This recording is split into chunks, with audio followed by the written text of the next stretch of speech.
Hey, Dr. Berg here. In this video, we're going to talk about blood sugars. Okay? Very, very, very important, yet very misunderstood. If you have diabetes, if you have hypoglycemia, which is low blood sugar, if you're concerned about preventing those, you want to watch this video. Now, here's how it works. The law of the body is that no matter what, the body must maintain a certain level of sugar in the blood. Okay, so the blood sugar level, we'll call it glucose level, should always be right around 100. Now, if you want to know the units, I think it's milligrams per deciliter, but don't worry about that. But there's blood testing units that you can test your blood, and it should be right here. Now, it does range between 80 and 110, but if that blood sugar goes too high, okay, that's called hyperglycemia. That means that's diabetes. Okay? If the blood sugar is too low, that is called hypoglycemia. Okay? So the goal for the body is to maintain blood sugar of 100. So it'll do everything. It'll tear the body apart. It'll break down your muscle protein with one goal is to maintain normal blood sugar. So almost everything you eat eventually breaks down into glucose or sugar, okay? Even foods that are not sugar. Even protein and fat will break down, and then you're going to build it, the body will build it back up into sugar. So sugar is used for fuel and nourishment to the cells.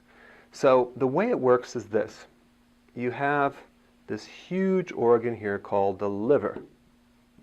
The liver is on the right side of your body. It's about 3.5 pounds, the size of a football. And then we have this tiny organ right here, which is called the pancreas. And that's right here, right below the left rib cage. Now, these two organs reciprocate, and what I mean by that is they have a mutual relationship. They coordinate. They kind of control the blood sugars, okay? But the liver is the most ignored piece of the puzzle in diabetes, which we'll get into, simply because here's how it works. The liver controls blood sugar when you're not eating. And the pancreas controls blood sugars when you eat. All right? And they go back and forth and back and forth. So what the pancreas does is it makes a hormone. It's called insulin. And it basically what it does is it gets the sugar out of the blood. Okay, so it takes it out. It reduces blood sugar. Okay, so there's hormones that lower that sugar. All right, that's when you're eating because you just ate and you're flooding the blood with sugar. Even if you don't eat sugar, because everything turns down to sugar eventually. Now, when you're not eating, we need to kind of raise the sugar.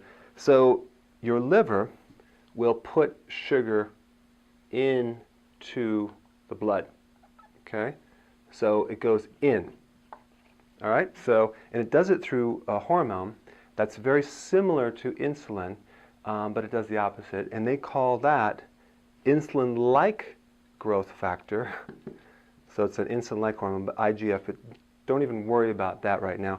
Just realize there's a hormone that basically, and where it gets the sugar is it gets the sugar from two sources. One is the muscle and the liver, okay? And that's basically stored sugar, okay? So in other words, your body has stored sugar. And the word for that is glycogen. That's basically a bunch of sugars that's stored in the body so you can use it fast, okay? And it also gets it from fat, all right? So those are the two sources that you're tapping into. So obviously that's the goal, is to be able to lose fat or tap into fat, but that's the purpose of fat, is to act as a storage so you can use it when you're not eating, okay, or starving, or exercising, or fasting, those things. So the liver basically takes that fat and it converts it into sugar, and it puts all the sugar back in the blood to keep that 100. But first it goes after the stored sugar. So this is number one, and this is number 2. So in the presence of any stored sugar or any sugar at all, this fat will not be used at all. The body does not like to burn fat in normal situations unless there's no sugar there, okay? So the way it works simply is the pancreas regulates sugar, it pulls sugar out when you're eating, and then when you're not eating, the liver starts kicking in there and puts the sugar back in and starts to take this storage and start to put it back in the blood to maintain a sugar at 100. Now let's talk about briefly what happens when that sugar gets pulled out of the blood when insulin goes up. Okay, so there's 3 situations that occur. Number 1, that energy, that sugar could be used as energy, immediate energy. Let's say you're exercising, so you're going to be using up your energy, or during a marathon, the person's eating sugar and it's kind of burning up. Or number 2, it's being stored as sugar, that's stored sugar in your liver and in the muscles. So we want that to happen because if it's stored, then it's not converted to fat. Okay, so I'd rather have stored sugar than fat, right? Because stored sugar is just going to use for energy, but we don't want too much. So there's a certain amount of sugar that's stored in the body. But in order to store this sugar right here, what happens is that you need potassium, all right? Without potassium, you can't store sugar. So for every sugar little molecule, you need 1 potassium molecule, like that. So potassium is like the glue to hold the sugar together. So with low potassium levels, the person will start craving sugar. Why? Because they can't store sugar. So they crave sugar. Why? Because the sugars are going down and the body's telling you, give me that sugar. So the symptom of cravings means your body has low blood sugar and it's really low potassium. So what happens when people crave sugar? They go eat sugar, right? What they should consume is potassium. Now the problem that most people have is they don't really know how much potassium they need on a daily basis. An average body needs 4,700 milligrams. That's a lot. In fact, 1 banana is 400, so you'd have to have 10 bananas. That's not going to work. So we really need, our bodies need 7 cups minimum of vegetable every single day. Now, if you're doing 1 cup or 2 cup, it's not going to cut it. And if you're taking a pill, it's like 40 milligrams. You have to have like 100 of them. So we want to do the vegetables. So you can do the kale shake for breakfast as part of it, and then have your eggs, whatever. And then for lunch, have this huge salad. For dinner, have some more vegetable. But we really want to shoot for 7 cups. And if you're at all interested in managing or improving your blood sugar issues, this is a must, especially if you have diabetes. Okay, so we want stored sugar. And then also, if there's too much sugar to be pulling out, and that sugar's not being used as energy, and you don't have potassium, guess what? It goes right to fat. So it's being converted to fat. So that is one relationship between potassium and fat. If you don't consume enough vegetables or potassium, you tend to gain more fat. All right, so those are the 3 things that occur with where the sugar goes after you consume sugar and the spike of the hormone insulin from the pancreas. Now the next point has to do with what is diabetes. Diabetes is a condition where your body has no longer been able to regulate the sugar in here. And it comes from consuming, obviously, too much sugar. That's the most common cause. But here's the thing.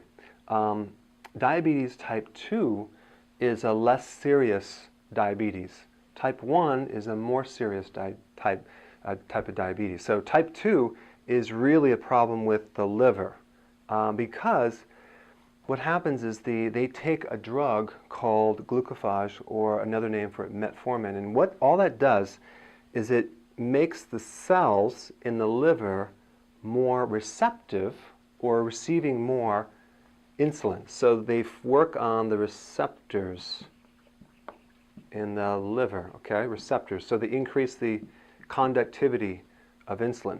So each receptor in the liver for insulin becomes magnified. And there's 200,000 receptors for insulin for every liver cell that you have.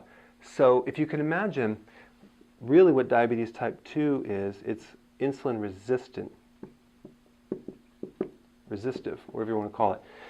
So I guess the best analogy, let's say you had a bunch of telemarketing people call your house over and over and over every day for a year. You're not going to pick up anymore, okay? You're not going to keep picking up every time they call. You're going to be a bit resistive to that communication. So that's what diabetes type 2 is, being very resistive to insulin, and then they take this drug called glucophage, which basically makes it more, it picks up the phone a lot more. So then now we can receive that insulin communication and thus lowering the blood sugar, okay? So the diabetes medication lowers the blood sugar. So usually because these diabetes, it's a high sugar state. And the problem is that if you ever have a low blood sugar and you take these medications, it's going to make it worse because you're going to go even lower. So you don't want to take medication if it's too low or normal, only when it's too high. And the problem, when the blood sugar goes low, many times people are taking sugar pills, which basically make the problem worse because now you're going to spike the insulin too high. We're trying to avoid that situation. Now, type 1 diabetes is not a liver problem. It's a long-term chronic problem of the pancreas. And now the cells of the pancreas that make insulin are exhausted, and they pretty much just stop working. So therefore no insulin is being produced, therefore the sugar goes higher and higher and higher and higher. And so then now they need insulin injections to lower the sugar, and they have to keep taking through the day. They have time release and all sorts of things. So that is the difference between these two. Type 2 is the liver, type 1 is the pancreas problem. This is worse because now you don't make any insulin. Type 2, you do make insulin, but it doesn't work in the liver. So that's the relationship between the two. And then the real underlying cause, our bodies are not designed to consume 149 pounds of sugar per year. Our bodies are not designed to consume as much sugar as we're eating. I mean, even baby food is loaded with high fructose corn syrup. You have all this juice that the kids are fed, and what we consume, the sodas and all that, we have way too much sugar. And the cells just are not designed to handle that, and it puts it right into an exhaustive state. So you have a lot of people going right in diabetes, but you need to understand where the source is. And so the next part I'm going to show you some even deeper information on that little cycle. Okay, now check this out. We talked about the liver and the pancreas, and the hormone in the liver and the hormone in the pancreas. What's fascinating is that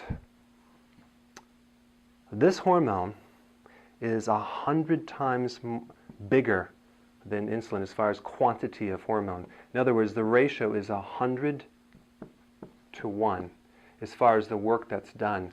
The majority of work of establishing blood sugars is done by the liver, yet very few people emphasize the importance of the liver in maintaining blood sugars. It is one of the most important things to keep healthy when you're trying to establish blood sugars, simply because the quantity of work that the liver does is 100 times bigger than insulin. But everyone focuses on insulin. Now how did that happen? Why don't doctors know about this? Why don't they make this more available? Because and I found this, I looked at the units that they measure this hormone in the liver. It's called IGF. The units are different than insulin. So in other words, they measure this hormone, what's called nanograms, and this hormone by micromoles. So they're completely apples and oranges. So you cannot see this 100 to 1 ratio. In other words, it's kind of like measuring metric versus inches, or Celsius versus Fahrenheit, or gallons versus ounces. When you're measuring two things that work together, they have to be the same units. And if they're not the same units, you're going to miss the fact that this liver is 100 times more important than the pancreas ever was. Now, what's the significance of that? How can we use that information? Well, all we have to do, simply, if we want to improve the function of the blood sugars and correct diabetic conditions, is increase the liver. If you just increase the liver by 20%, you take 80% of the stress away from the pancreas. You create a tremendous relief on that blood sugars. And so remember, the insulin cells that are actually exhausted are overworking because of all the sugar coming in there. So what we're trying to do is reduce the stress on that cell to salvage that. So the significance is all you have to do is improve the liver by a little bit to take a lot of pressure off this pancreas here, simply because this is where this needs to do its lion's share. And so that leads to what most people have is liver damage, but it won't show up on a blood test till later in life.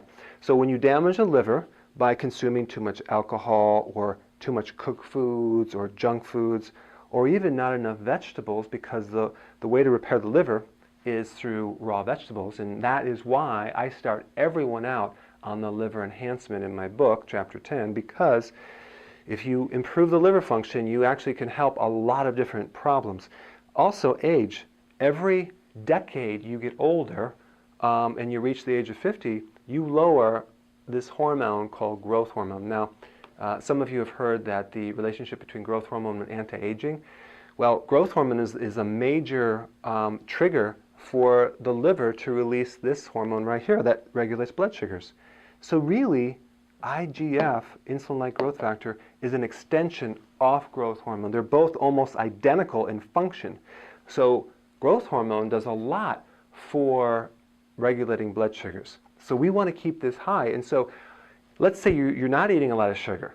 Well, it could be that you're just getting older to the fact that the liver's not receiving that growth hormone as much. So there are things you can do to improve it, but the fact that is the growth hormone that goes down, you have to be even better on your diet because you don't have the full capacity of that regulation of that liver function. See, growth hormone does three things. It burns fat because it really mobilizes fat for the blood sugars. It also helps you, it's anti-aging, and it